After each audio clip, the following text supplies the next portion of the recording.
Today, I'm going to share the best foods to eat to reverse insulin resistance. Insulin resistance is a common condition that happens when the cells of our body become resistant to insulin. When our cells are sensitive to insulin and responding the way they should, our blood sugar stays nice and steady throughout the day. We get hungry when it's time to eat, but it's never overwhelming and all-consuming. Our mood and our energy stays even without ups and downs. But when our cells stop responding as they should, that is when we become insulin resistant and we're bombarded with cravings and hunger and mood swings and brain fog. Other physical symptoms that we might experience are things like weight gain and skin tags, frequent urination, excessive thirst. Insulin resistance is not something you want to mess around with, as it leads to things such as type 2 diabetes, high blood pressure, heart disease, PCOS, cancer, and Alzheimer's. There's a ton of information out there about how to reverse this condition, and sadly, a lot of it's terrible. So that is what I'm going to talk about today: what foods to eat to begin reversing your insulin resistance.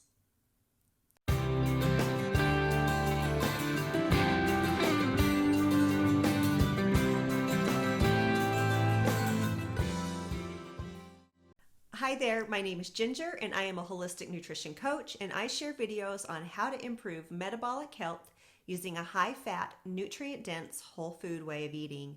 Be sure and subscribe, like, and share this video. Okay, so this might sound really basic, but insulin resistance is caused by too much insulin. There are a variety of factors that can contribute to insulin resistance, but diet is hands down the biggest culprit. When we think about the different foods we eat, carbs have the biggest impact, protein has a moderate impact, and fat has very little. But to complicate things just a bit, the type of diet that you're eating will impact the response. For instance, when we eat a carb-heavy diet, which is what most people eat, protein has a bigger impact on blood sugar than when we're eating a low-carb diet.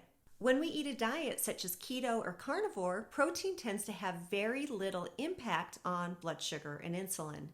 So here's how it works. Every one of our cells responds to insulin, and this means that all of our organs respond to insulin.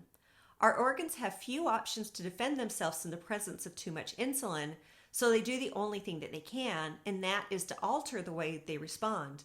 Basically, they just stop responding. And this happens throughout our entire body, and so our entire body becomes resistant to insulin. Okay, let's get into it. Let's talk about which foods that you can eat that will have the least impact on blood sugar and your insulin levels. Let's start with fats, as they already have the lowest impact. Good fats to consume to reduce insulin levels are ghee, avocado oil, extra virgin olive oil, coconut oil, lard and tallow. If you're not sensitive to dairy, butter, sour cream, and heavy cream can be good options. Other fatty foods to consider are olives, avocados, and once again, if you tolerate dairy, cheddar, blue cheese, Parmesan, full-fat Greek yogurt, cream cheese, and cottage cheese are good choices.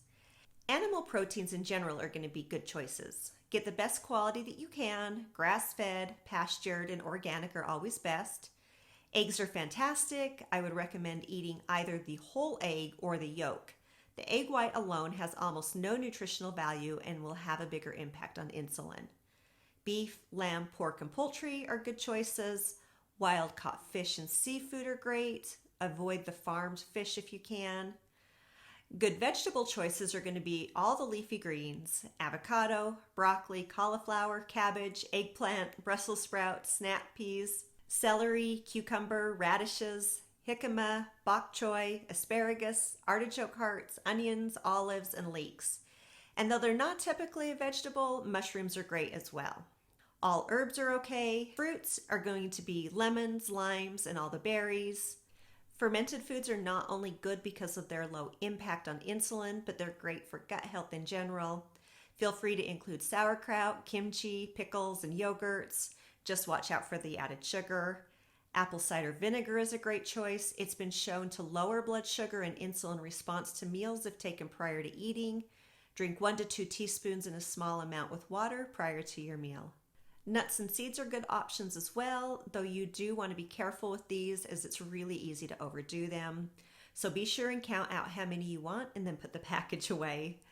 The best nuts and seed options are almonds, flaxseed, hazelnuts, macadamia nuts, pecans, pine nuts, pumpkin seeds, peanuts, sunflower seeds, walnuts, and all the nut butters are good. Your best drink options will be black coffee, heavy cream if you're not sensitive, unsweetened nut and seed milks are okay, sparkling water, tea, and kombucha are other good options. If you're going to use sweeteners, your best options will be allulose, erythritol, stevia, monk fruit, and xylitol. Go gently if these are new to you, especially with xylitol, as it can be very hard on the stomach. Last thing I'll mention, as I get asked about this a lot, and that is alcohol. There's sadly not anything that is really healthy about alcohol, no matter what you've heard. But it is true that some have less of a negative effect than others. My recommendation, if you're going to drink, would be dry wines, clear alcohols, and low-carb beers like Michelob Light. Okay, that was a lot of information. I've created a quick handout with this list for easy reference, and I'll go ahead and link that in the show notes if you would like to download and keep on hand. I hope this list was handy. Thank you again for watching. Be sure to subscribe and like, and I will see you next time.